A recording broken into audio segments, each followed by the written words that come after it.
Hello guys, welcome back to my channel once again. Hope you are doing well. Today we are going to discuss another poem of class 11th English Hornbill, Father to Son, written by Elizabeth Jennings. So before discussing the poem को discuss करने से पहले it's important to know about important points about the author. ये हमारे लिए important हो जाता है कि ऑथर के लिए या ऑथर के कुछ इम्पॉर्टेंट पॉइंट्स को जानना। सो नाउ एलिजाबेथ जेनिंग्स जो है she was born on July 18 1926। Elizabeth Jennings का जन्म जुलाई 18 1926 को हुआ था एंड डाइड ऑन अक्टूबर 26 2001 और 2001 में उनकी डेथ हुई थी। She was an English poet. Elizabeth Jenning जो है वो एक इंग्लिश पोइट थी। She publish her first collection of poetry in 1953। उन्होंने अपनी पोइट्री का जो फर्स्ट कलेक्शन है वो 1953 में पब्लिश किया था and was found for her consistent devotion to poetry. और वो फॉन्ड मीन्स जानी जाती थी for her consistent devotion to poetry. Poetry के लिए उनका जो कंसिस्टेंट जो डिवोशन है उसके लिए वो जानी जाती थी। Jennings wrote over 20 books. Jennings ने जो है वो 20 बुक्स लिखी ऑन पोइट्री पर, इंक्लूडिंग न्यू कलेक्शंस। और वो पोम कौन कौन सी कलेक्शंस है आपके? New collection poems. Jennings early poetry was published in journals such as an Oxford Poetry। उनकी जो पहली पोम थी न्यू कलेक्टेड पोम्स जो एज एन ऑक्सफोर्ड पोइट्री में एज ए जर्नल वो पब्लिश हुई थी। न्यू इंग्लिश वीकली, उसके बाद एक और उनकी रही है new English weekly, the Spectator, outpost of the poetry review. But her first book was not published until she was 27। लेकिन उनकी जो फर्स्ट पोम है वो जब 27 ईयर्स की हो गई थी तभी वो पब्लिश हुई थी, और उससे पहले वो पब्लिश नहीं हो पाई थी। द लिरिकल पोइट्स, वो कौन थी? लिरिकल पोइट थी and she cited as having influenced her were Hopkins, Auden, Graves, Moore. और उनका जो इन्फ्लुएंस है वो होपकिंस, ऑर्डन, मूर, ग्रेव पर रहा है। हर सेकेंड बुक, और उनकी जो दूसरी बुक रही है a way of looking, won the Somerset मॉगम अवार्ड, जिसको एक समरसेट मॉगम अवार्ड मिला था। किसको मिला था? अ वे ऑफ लुकिंग। एक क्वेश्चन हमेशा पूछा जाता है, अ वे ऑफ लुकिंग को कौन सा अवार्ड मिला था? समरसेट मॉगम अवार्ड मिला था, जिसकी वजह से मार्क्ड अ टर्निंग पॉइंट, जो उनकी जीवन का या उनकी पोलिटिक स्टाइल में बहुत ही एक टर्निंग पॉइंट आ गया था। as the prize money allowed her to spend nearly 3 months in Rome।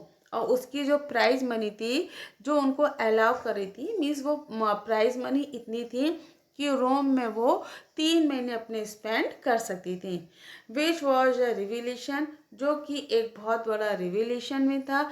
It bought a new dimension to her religious belief, और जिससे उनके जो रिलीजियस जो बिलीफ थे उसमें एक नया डायमेंशन आया, एक नया चेंज आया एंड इंस्पायर्ड हर इमेजिनेशन, और उनकी जो कल्पना थी उसको भी उसमें इंस्पायर किया, उसको भी उन्होंने प्रेरणा दी या उससे भी उनको प्रेरणा मिली। Now the theme of the poem. अब हम इस पोम की थीम को डिस्कस करेंगे। The central theme of the poem, इस पोम की जो सेंट्रल थीम है वो क्या है? Father to the son. Means ये जो आपकी पोम है फादर टू द सन, इसकी जो सेंट्रल थीम है वो क्या है? By Elizabeth Jennings, is a communication gap between generations. कि जनरेशंस के बीच में जो कम्युनिकेशन गैप आ जाता है, मीन्स फादर और सन, ये जो दो जनरेशन है और इनके बीच में एक कम्युनिकेशन गैप आ जाता है। मीन्स फादर जो है वो बेटे से अपनी बात को क्लियर नहीं कर पाता है या डिस्कस नहीं कर पाता है, कुछ ऐसे ट्रेडिशनल वैल्यूज़ आ जाती हैं, या फादर जो है वो अपने मॉडर्न आउटलुक की वजह से अपने व्यूज़ को सन जो वो अपने फादर से डिस्कस नहीं कर पाता। तो क्या होता है कि फादर और सन के बीच में एक ट्रेडिशनल गैप आ जाता है। The poem depicts the emotional distance between the father and son despite their physical resemblance. Physical resemblance means physical similarity। ये पोम जो है वो डिपिक्ट्स करती है, डिपिक्ट मीन्स वर्णन करती है emotional distance between father and son. Father और सन के बीच में जो भावात्मक जो डिस्टेंस, जो दूरी आ जाती है, उसके बारे में पोम बता रही है। डिस्पाइट देयर फिजिकल रिजेम्बलेंस, जबकि उनके फिजिकल रिजेम्बलेंस मीन्स उनकी जो शारीरिक जो सिमिलरिटी, जो समानता है वो सेम है। मीन्स जस्ट लाइक फादर वाली बात होगी, जस्ट लाइक फादर्स, कि जस्ट लाइक सन बोल सकते हैं कि फादर की तरह बेटा दिखता है या बेटे की तरह फादर। मीन्स बोलते हैं ना कि किसी बेटे को देखकर अच्छा ये उनका बेटा है, मीन्स फिजिकल सिमिलरिटीज आ जाती है, फिजिकल रिजेम्बलेंस आ जाता है। तो कह रहे फिजिकल रिजेम्बलेंस होने के बावजूद भी उनमें एक इमोशनल डिस्टेंस आ चुका है। The father tries to connect with his son but fails, father जो है वो अपने बेटे के साथ कनेक्ट करने की कोशिश करता है लेकिन वो फेल है। The father acknowledge his shortcomings and seeks reconciliation, reconciliation means सुलह। तो फादर जो है उसकी जो शॉर्ट कमीज है, उसकी जो कमियां हैं, तो फादर कई बार सोचता है कि शायद मेरे अंदर ही कुछ कमी है, तो चलो अपनी कमियों को ही पहचानते हैं, उनको ही एक्नॉलेज करते हैं। एंड सीक्स रिकॉन्सिलेशन, और सुलह करने की, दोस्ती करने की, फ्रेंडशिप करने की, या उसको समझने की कोशिश करते हैं। The pome highlights the internal conflict, ये जो पोम है वो इंटरनल कन्फ्लिक्ट को हाईलाइट कर रही है। इंटरनल कन्फ्लिक्ट मीन्स कि प्रतिद्वंद चलना विचारों का, थॉट्स का, आइडियाज़ का, कि फादर के मन में कुछ और चल रहा है और बेटे के मन में कुछ और चल रहा है, तो this is called as internal conflict. External conflict क्या, फाइटिंग हो गई है ना, तो वो वाली कंडीशन तो ना है कम से कम कि फादर ने कुछ बेटे को कह दिया तो बेटे को गुस्सा आ गया, लोगों ने उसको देखा समझा, या उनके बीच में कोई फाइटिंग हो गई, इस तरह से कुछ। तो ये क्या इंटरनल कन्फ्लिक्ट उसको हाईलाइट करता है। द फादर एक्सपीरियंसेस, फादर जो वो एक्सपीरियंस करता है, अनुभव करता है। When his son grows up, जब उनका बेटा बड़ा होता है, and has his own interest, ideas and perceptions, तब उसके अपने इंटरेस्ट हो जाते हैं, अपने उसके शौक हो जाते हैं, अपने उसके अलग आइडियाज़ हो जाते हैं, उसके विचार अलग हो जाते हैं, और उसके जो परसेप्शंस है, सोचने का जो तरीका है, निर्णय लेने का तरीका है, वो भी अलग हो जाता है। Now the key points of the poem, अब हम इस पोम के कुछ इंपॉर्टेंट जो की पॉइंट्स हैं उनको डिस्कस करते हैं। सबसे पहले क्या है, theme of the generation gap. इसकी जो की पॉइंट्स हैं, सबसे पहला तो की पॉइंट यही है कि जनरेशन गैप है कि फादर और सन के बीच में। The central theme is disconnection, की सेंट्रल जो थीम है वो क्या है, disconnect between the father and son, father's traditional values and son's modern outlook, कि फादर का जो ट्रेडिशनल जो वैल्यूज़ हैं और बेटे का जो मॉडर्न आउटलुक है, उनके बीच में एक डिसकनेक्शन है। Creating a barrier in their understanding, जो उनके समझ में एक बैरियर है, एक रुकावट है। Next one is emotional distance. अब उनके बीच में क्या आ जाता है, एक इमोशनल डिस्टेंस आ जाता है। Emotional distance, the poem depicts father's internal struggle, ये जो पोम है वो डिपिक्ट करती है, मीन्स वर्णन करती है कि फादर को जो इंटरनल स्ट्रगल है, as he observes the growing distance between his and his son despite living in the same house, कि वो जो है वो एक घर में रहने के बावजूद भी उनका जो डिस्टेंस है वो बढ़ रहा है। Lack of communication, lack of communication में क्या है, the father expresses his desire, father जो है वो अपनी डिजायर, अपनी इच्छाओं को एक्सप्रेस करता है टू ब्रिज द गैप, ये उनके बीच में जो गैप आ गया है उस ब्रिज को, उस गैप को भरने का है ना, बाय कम्युनिकेटिंग हिज सन, अपने बेटे के साथ कम्युनिकेट करके, बातचीत करके।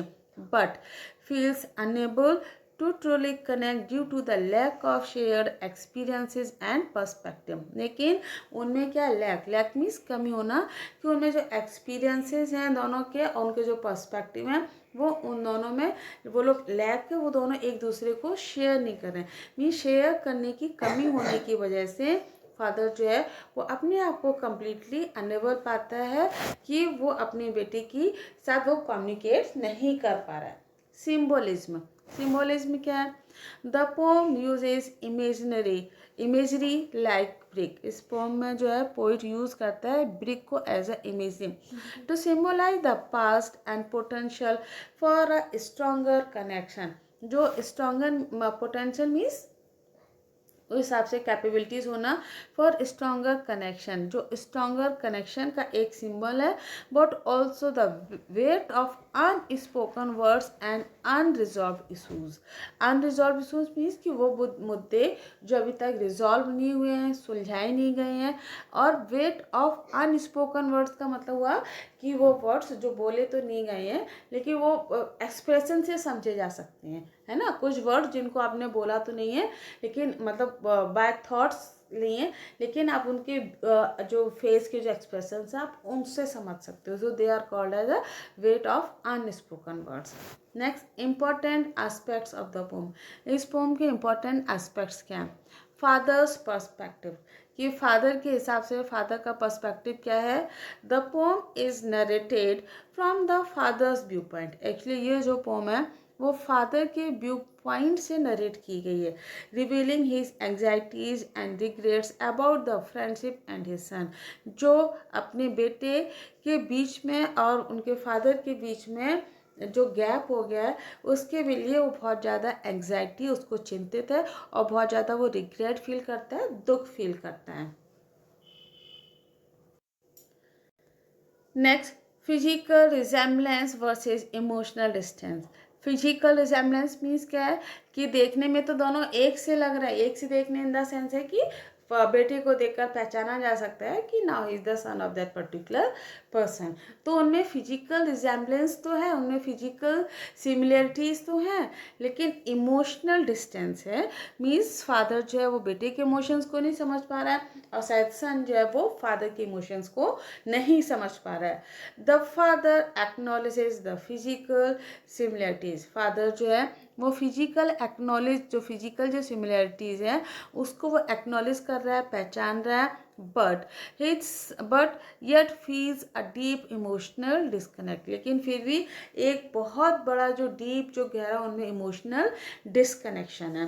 अ प्ली फॉर अंडरस्टैंडिंग, क्या अ प्ली फॉर अंडरस्टैंडिंग में क्या है? डिस्पाइट द टेंशन, इतनी टेंशन होने के बावजूद भी the poem conveys the father sincere desire to understand his son and build stronger relationship.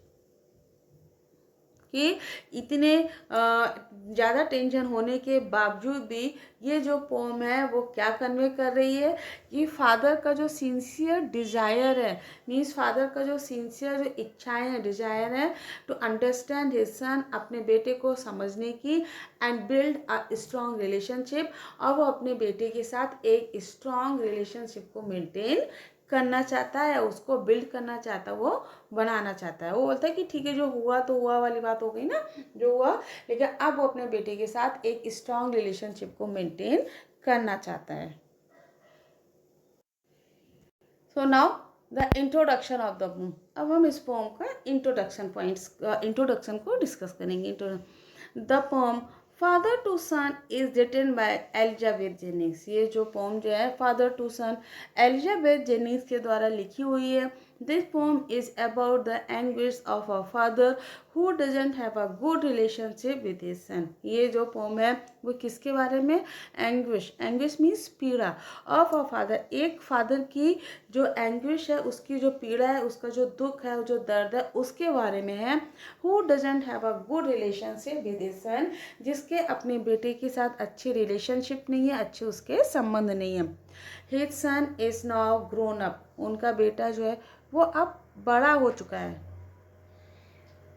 And is busy in his life, और वो अपनी लाइफ में बिजी है। The father is bitter about the generation gap between them and the feelings of separation. Father जो है वो बहुत ज़्यादा बिटर है। बिटर अबाउट मीन्स कि बहुत ज़्यादा वो दुखी है, उसके मन में बहुत ज़्यादा कड़वाहट है। अबाउट द जनरेशन गैप, उनके बीच में एक जो जनरेशन गैप आ गई फादर और सन के बीच में and the feelings of separation means उनकी जो फीलिंग्स हैं उनके बीच में एक सेपरेशन आ गया है, उनके बीच में एक अलगाव। ही शेयर्स हिज फीलिंग्स, और वो अपनी फीलिंग्स को शेयर करते हैं, साझा करता है बाय सेइंग, ये कहकर, he doesn't know much about him, कि वो उसके बारे में ज़्यादा नहीं जानता है। अब हिम इन द सेंस किसके लिए, अपने बेटे के लिए बोला है, और यहाँ पे जो ही है वो किसके लिए हुआ है, फादर के लिए हुआ है। तो अपनी फीलिंग्स को शेयर करते हुए, अपनी फीलिंग्स को साझा करते हुए, ये कहते हुए साझा करता है, कहता है कि he doesn't know much about him, कि वो अपने बेटे के बारे में ज़्यादा नहीं जानता है। And there is no sign of understanding, और उसको समझने का उसके पास कोई साइन नहीं है, मीन्स वो अपने बेटे को समझता भी नहीं है।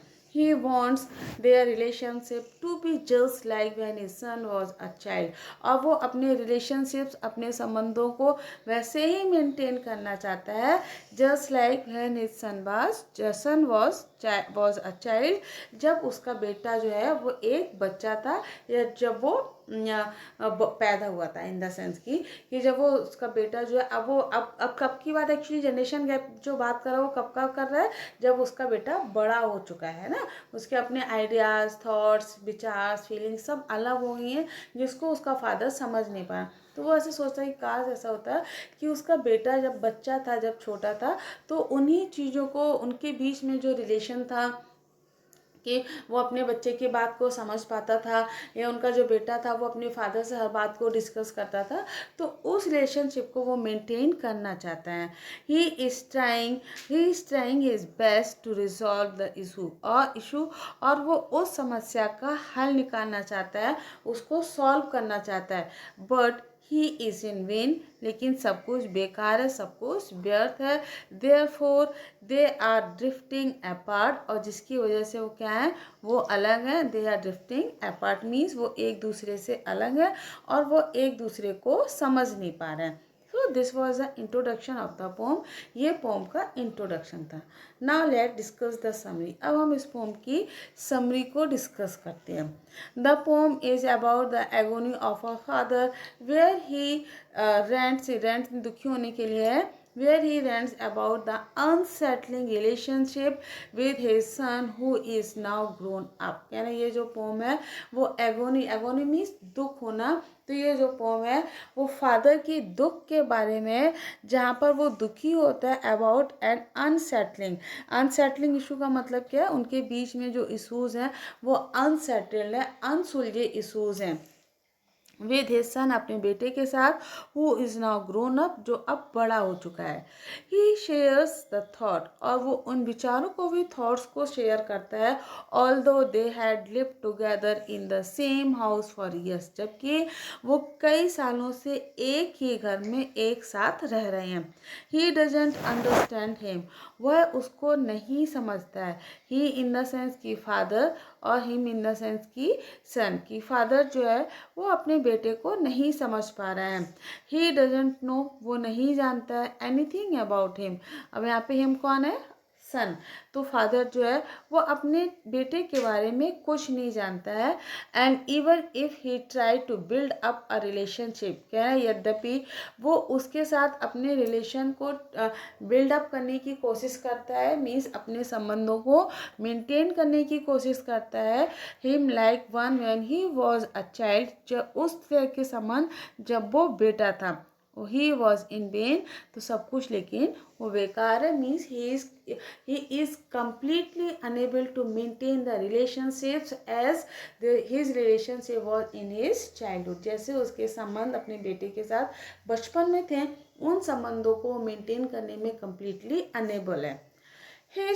ही फर्दर सेड, वो फिर से बोलता है, that even if his son looks like him, क्योंकि यद्यपि उसका बेटा उसकी तरह ही दिखता है, येट ही डजेंट नो, लेकिन फिर भी वो नहीं जानता है, व्हाट ही लव्स, कि उसको क्या पसंद है।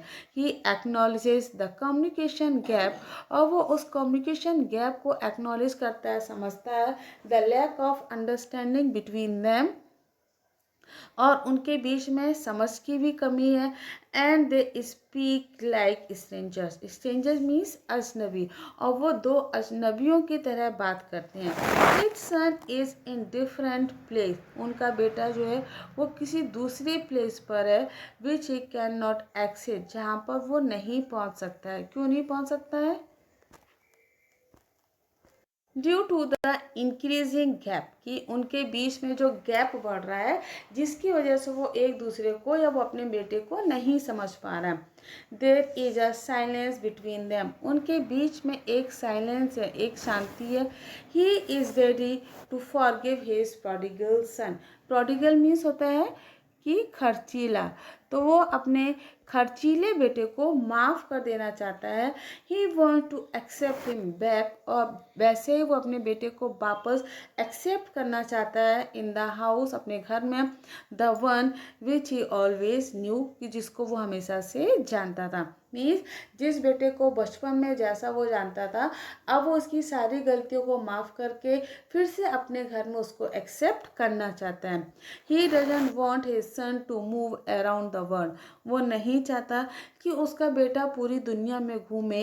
And he is longing to love, और वो जो है, लॉन्गिंग मीन्स इच्छा होना, और वो उसको प्यार करना चाहता है, उसकी इच्छा है कि वो अपने बेटे को प्यार करे। The son finally speaks up, और फाइनली बेटा जो है वो स्पीक्स अप मीन्स बोलता है।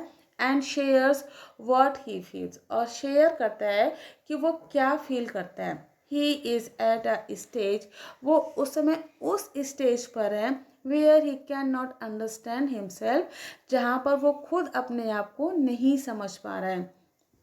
मीन्स कहते हैं ना कि टीन एज एक ऐसी एज होती है कि जहाँ पर बच्चे जो बहुत कंफ्यूज हो जाते हैं, एक तरह से वो खुद ही नहीं समझ पाते एक अपने आप को। He feels grief about the growing distance between them, grief means दुख, और वो महसूस करता है, ग्रोइंग मीन्स बढ़ता हुआ डिस्टेंस, ये बढ़ती हुई दूरी, जो उनके बीच में जो बढ़ती हुई दूरी है उसको वो महसूस करता है। एंड ही इज़ एंग्री, और वो गुस्से में एंग्री है, due to the grief and sadness, और वो दुख और सैडनेस की वजह से बहुत ज़्यादा वो गुस्से में है। They put out an empty hand towards each other, वो दोनों ही एक दूसरे के तरफ अपना खाली हाथ देते हैं।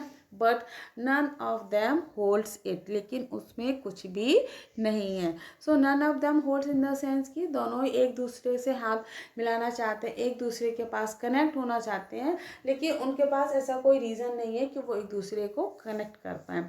दे want to forgive each other, और दोनों ही एक दूसरे को फॉरगिव करना चाहते हैं, माफ़ करना चाहते हैं। So this was the summary of this pome in English. Now let discuss in Hindi also, इस पोम की हिंदी में भी इस पोम को हम डिस्कस करते हैं। फादर टू सन एक कविता है जो पिता की पीड़ा के बारे में बताता है, मीन्स पिता के दुख के बारे में बता रहा है, जहाँ वह अपने बेटे के साथ अस्थिर संबंधों पर चिल्लाता है इन द सेंस कि वो दुखी होते हैं। उसका बेटा जो अब बड़ा हो गया है, और कवि साझा करता है कि वे बरसों से एक साथ घर में रहते थे, मीन्स पहले वो दोनों एक ही साथ घर में रहते थे, परंतु वह उसे नहीं समझता है, वह उनके बारे में कुछ भी नहीं जानता है।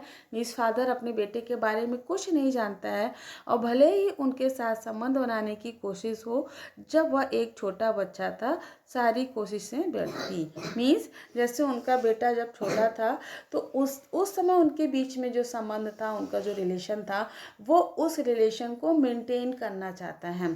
कहते हैं भले ही उनका बेटा उनके जैसा दिखता है, मीन्स उनमें फिजिकल रिजेम्बलेंस है, फिर भी उन्हें नहीं पता कि उसे क्या पसंद है। वह उनके बीच कम्युनिकेशन गैप है, और समझ की कमी को स्वीकार करते हैं। वे अजनबियों की तरह आपस में बोलते हैं। बाप बेटे में बहुत दूरियां आ गई हैं, और कभी उन दूरियों को पार करके अपने बेटे के पास नहीं जा सकते हैं। इनके बीच सन्नाटा है। वह अपने खर्चीले पुत्र को क्षमा करने के लिए, माफ़ करने के लिए तैयार है। वह उसे वापस घर में स्वीकार करना चाहता है, जिससे वह हमेशा से जानता था।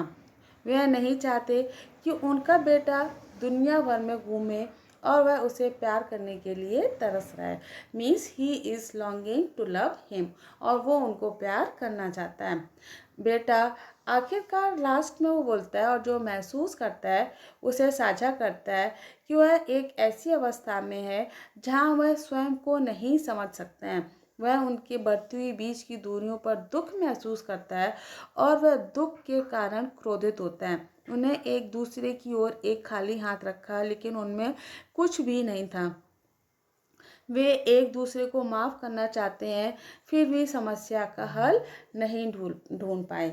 मीन्स वो जो फादर और जो सन है, लास्ट में बेटा बोलता है और वो अपनी फीलिंग्स को एक्सप्रेस करना चाहता है, लेकिन वो कहता है उसको खुद ही नहीं पता कि वो क्या एक्सप्रेस करे, और वो दोनों जो है उसका सॉल्यूशन ढूंढना चाहते हैं लेकिन वो नहीं ढूंढ पाते हैं। So this was the summary of this pome. ये इस पोम की समरी थी।